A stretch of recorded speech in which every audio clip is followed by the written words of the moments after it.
Welcome to episode 29 of Andromeda. We have a big fight between Ermor and Helheim this turn, and we'll go ahead and check that out right away. Ermor has been sieging this province. This is what he's got sitting on top of it. There's about 12 Equitae here, a decent line of Hastati, some Long Dead in the back, likely being used as siege force. These are EA Ermor Long Dead. They're really cool, a lot more powerful than the typical Long Dead that you get chiefly in protection, and the near consistent presence of helmets and shields, though they aren't always like this. And some Ichthyids he's had walking around his pond. And Helheim is trying to push the siege off of his fort. He's got a pile of corpse constructs acting as a buffer, some Long Dead acting as a secondary buffer, and something around 60 Hellhirdings on the flanks, along with some similarly mounted, similarly armed, similarly glamoured mages. So these Equitae are on an attack rear command here. They're going to try to get around at Helheim's rear, though his rear is pretty much just Hellhirdings and mages. They're very similar to Hellhirdings, and these Equitae don't stand a chance against these numbers. They get cleaned up very quickly. Now, his H3 Priest is wiping out a ton of Helheim's undead, killed almost all of it, but this is the cream here of Ermor's army, and it's suddenly looking very at risk against all of these Hellhirdings. And here's the route, and now the Hellhirdings are coming up and killing Ermor's mages and priests. So in some ways, this might look like more of a victory than it is. In some ways, it actually might look less of a victory than it is for Helheim. Like, there are only 12 Equitae here, so Ermor still does have by like a huge amount of sacreds elsewhere in his other large army. But Ermor did lose 2 of his mages, including an Augur Elder and an Archbishop. Oh, he actually lost both of his Archbishops. His second one was killed while retreating. Now, when it comes to the amount of gold that's been lost in this fight, Ermor has lost something around like 1,800 gold worth of units, and Helheim has lost about 200. Now, of course, some of this stuff is gems, and gems are important, but when it comes to, just pure investment of resources, that's where I say that this is actually like a pretty nice victory for Helheim. Some other battles going on. This is Ermor counter-raiding with some Markata mercenaries. You ever see those YouTube videos of like India or some shit? There's all these little monkeys running around screaming for food and stuff from the locals. Well, grab about 30 or 40 of those and hand them little bows, and that's basically what you've got here. Can they do it against this small amount of PD along with the militia that Helheim has ditched here? Well, let's find out. I almost wonder if they could do it against just that lone Van Heerst that Helheim gets as province. Oh wow, they routed very quickly. But yeah, the very first thing that this did was cast air shield over itself, so the Markatas are not going to hit it very much with arrows, and it's just spamming these phantasmal warriors. I wonder if just this thing alone, the unscripted PD commander, could have soloed that Markata mercenary group. I should have paid closer attention last turn, because I think this did take out some of Helheim's PD. I can't remember if he put PD on the province that these raided or not. A ping with an assassin.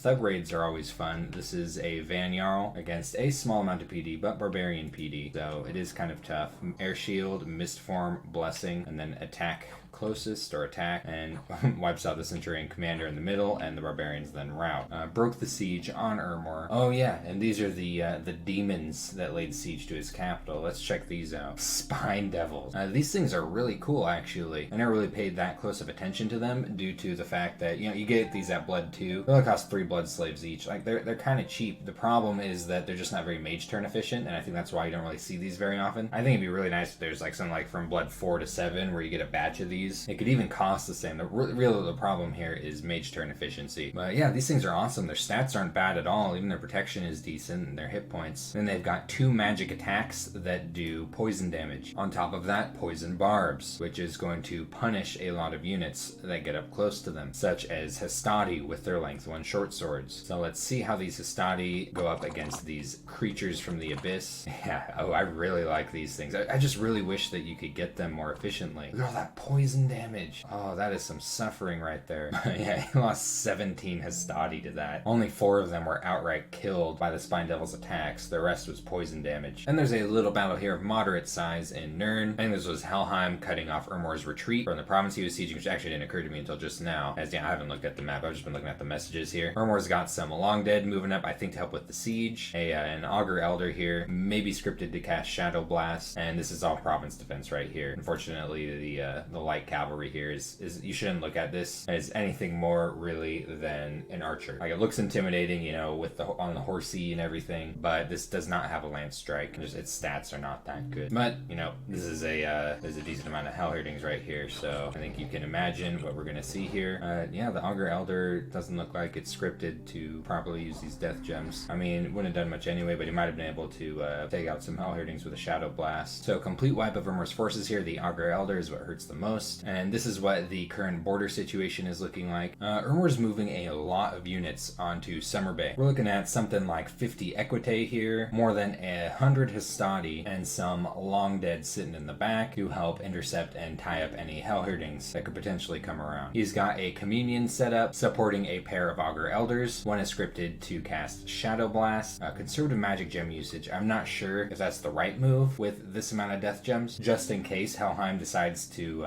move on to this province. There's a lot of province defense here. You can see that. The province defense isn't scary in itself, but paired with Hellherdings, it acts as a very good buffer for the Hellherdings to move around the flanks. And a second Augur Elder scripted to spam Falling Fires, which it will be able to very efficiently do with these Astral Fire Communion Slaves. Now, I wonder if Urmor is committing enough mages. Like, he has a lot of these tied up back here casting fires from afar, and it's not accomplishing that much. It's killing a few units. Well, I think he's like killing some corpse constructs in Helheim's capital. I'm really not sure in this context if it's worth casting all the time. I think these mages would be a lot better supporting armies like this one, especially with his Evil 5. That's somebody's going to get Conjuration 3 soon. This will open up Power of the Spheres. This will make his communions more efficient. Same with Phoenix Power will have the same effect. And I imagine that we're going to have a significant battle coming in the near future. It looks like Urmor is directly trying to pressure Helheim's capital. Also, I forgot to mention these messages up here. Urmor is asking Atlantis for assistance in the war. The basic gist of this message is nope, Atlantis is not going to help. I mentioned this before, you know, with these like flavorful roleplay messages, things like that. If you're ever interested in these, just pause the video and read them. Some of the players write some really cool stuff, so definitely check them out if that's your thing. But these videos would get really long if I start reading out stuff like this. And it really is talking kind of strange to Urmor, as though he hasn't lost, but he is giving Urmor some information, mainly that Helheim has a fort right here, which is actually valuable information, especially because this is where all of Helheim's sages are locked up. Could be a bloodbath there if Urmor wanted it to be, but it looks like he's going straight for Helheim's capital. And Calum has received a pretty nice message from Atlantis, and they've had a pretty good relationship lately. And Atlantis just got, you know, that huge death basket from Rilya, and he's sharing in the spoils with Calum, so pretty nice. There's actually a pretty decently sized pile of gems and slaves here. Now, these battles are not very interesting. It's just a ping with a mounted commander, Russ raiding PD, Calum raiding PD, and Russ raiding PD. And Calum is sitting up here cleaning up what Russ is leaving behind, or, you know, is attempting to. Committing Iceclad to this, I'm not sure if that's such a good idea due to how slow these are to recruit compared to his Spirehorn warriors, and that they'll get wiped out the same as Spirehorn warriors if they run into this army. In fact, what I'm generally worried about here is the amount of birds that Calum is committing to this army. It's not that much. Like, these are all just commander guards here, and you know, they're relevant. But other than that, he's got like 70 something Iceclad, and without high research and alteration, these corpse constructs they're almost not here. They, you know, I might be talking a little too poorly about these. Like, I mean, you've seen their performance in this series, especially the way Helheim was using them. But to be fair, you know, they are poor amphibians. But without significant boosts to their protection, without things like fog warriors, these things kind of melt. But they do have this overcharged ability. So for chaff, in that sense, just chaff that's meant to sit in the front lines and die, they are good at slowing down the enemy for evocations. He has a lot of mages here, and this is why I'm kind of worried about the amount of units that he's committing with this army. And he's starting to move it into, you know, kind of a dangerous area right here. He's left his terrestrial units behind here at High Peaks, all of his furbolgs, and these are pretty good, especially as Russ is not fielding any projectiles. These actually become very good for terrestrial infantry. He's just not committing them. But we won't know for sure how that goes until we get the stress test, and so far these armies have not run into each other. There's just so many mages here that we're gonna have to see these armies crash into each other to know precisely how this is gonna go. And Helheim has had what I think is a good turn for him. Now, it really is talking about like he hasn't lost the war. I wonder what his motivations for that are. Right up into Blood Magic 3 on his way to 4. Found a magic site. Oh, Death Gem site. I'm sure that is very welcome to Helheim. And raiders from the sea are harrying coastal settlements. I think Helheim is used to this by now. At least these ones are just causing unrest. His Vanjarl has gained a heroic ability. Heroic quickness. This is a very good heroic ability for a thug. Combat speed 39. That is crazy. I imagine this thing's going to be a pain in the butt for Urmor for a while. while here. And he did buy some mercenaries down here. I think he was thinking about doing some raiding. He might be intercepting a presumed raiding party by moving it here. And it looks like he is presuming that Ermor is moving out of this province here. I think this is actually really good game sense from him. And he is moving a pretty large army to attempt to intercept it. There's about 60 Hellhirdings here. That's actually more sacreds than what Ermor is fielding. And they're going to be surrounding a pretty hefty amount of province defense. Some of it has glamour, though not that much, 10 units. This Furbolg militia is not that shabby. So we're going to be seeing a very large battle here, one that I think is going to be very important for this war. And he still has enough units left over to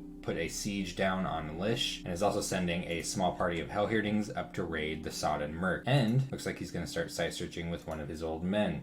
Doing some arcane probing with this guy while he still has some hit points left. That's funny. Doing some seeking arrow casting at Udavenia, but not a lot of it. I suppose there's a chance that he'll knock out a commander, and is continuing with the thug equipment. In Russ's lands, Rilya, of course, is busy fighting Atlantis. He cannot spare his troops. It does say that Russ can go ahead and take the swamp, so that might be nice for him. Oh, did just reach construction pearl. See if he's building anything. No, not the scout. I don't see him building anything new, so it looks like this research goal wasn't critical. It was more preparatory, and now he's moving up into enchantment 4. A couple of interesting things to point out this turn, as you can see. One is that we are in fact going to get a pretty big fight here between Calum and Russ. Finally, he's got a ton of sacreds here, and this time it's not all scripted in a blob in the middle. He has spread it out a little bit and has some of his birds here to tie up enemy movements. No H3 priests, so blessing all these is going to be a little bit finicky, as these bears are in fact undisciplined, but he does have a lot of priests present. And he's also got some mages sitting around scripted to cast Swarm. So this is going to be a big fight. Russ is fielding a large amount of superior units relative to Calum, and Calum is fielding a lot of mages. So I think this is a little bit spooky for both of them. Now what Russ has going on over here is 2 raiding parties entering Henom's territory. Now I'm not sure about this move here. Like, it seems like Henom is satisfied at the moment. Like, he's not moving down here. You're not looking at any armies down here. So I think Russ is kind of poking the bear here. Kind of ironic given his theme. From our ivory towers though, looking over this game, I mean, this is awesome. I can't wait to see these guys fight more. I just wonder if this is a good move for Russ. He's still got Calum to deal with up here. Calum is, despite his invasion of Russ being a little bit botched, Calum's doing pretty good up here right now. He's got a lot of production and a lot of mages. He just hasn't yet figured out a way to eliminate these small groups of Russian sacreds. But at least we will get to be seeing this large battle here in the next turn. And Henom did just hit Thom 3, and he's climbing all the way up to 5. Out of all this magic site searching and these site searching spells, he didn't find any magic sites this turn. That's frustrating, but he did get almost 40 blood slaves. So yeah, don't think of blood slaves as being like gems. You can get massive amount of blood slaves compared to gems, which is why they only count half as much when overcasting rituals. Kind of an interesting move here. He is actually moving a decently sized army out to Isurian. Now he could have been intending to move into Russ's territory. At first it might not look like that, but this might look a little bit preemptive in case Russ did move against, say, Black Peaks or Demna, which Russ is moving against both. We know that, but Henom doesn't for sure. So this could have just been, a preparatory measure against that, kind of what it looks like. However, do keep in mind that his armies can move all the way down to Black Peaks if they need to. So this also could have potentially been a mage-supported invasion. Reapplying some pressure to Russ would have been hard to tell until the following turn, but now I'm thinking that Henom is definitely going to have to be moving in some mages with his military. And the rest of these movements here are just site-searching related movements, patrol-related movements for blood hunting, things like that. Moving a priest down in the Caverns of Gnek, though, I wonder what that's about. And in Atlantis' world, Rilya is just continuing to, now that, he's lost the war, is helping Atlantis as much as possible, which is pretty wild. We'll go ahead and check out all of these battles, because they're all kind of unusual. This is a Naked Basalt King being used as a thug against, very, very light PD. Earth Power, Quicken Self, Iron Skin, and Ice Shield. And that enters melee combat. Not too much fatigue, but yeah, against just a couple of Merman, obviously this is going to go pretty well for him. It looks like he's actually scripted to just cast spells and gets into melee when the opposing units do. Is he going to get him? Well, it doesn't look like it. Gula Turu managed to get away, but he's just province defense, so not really. And here we have that feeble-minded mage, and he had a very successful raid, quote-unquote raid, last turn. Let's see if he can, nope, he just just ran away this time. Got scared shitless by what he was looking at. And here is Shad Foth raiding. And this is actually kind of scary right here. There's a dozen Shark Tribe Tritons here. These things are actually really spooky. They go berserk, so they're kind of sticky. They're kind of hard to rout. 3 attacks, and 2 of them do poison damage. And Shad Foth, like, his protection is high, but it's not immune to this. And look, he's taking a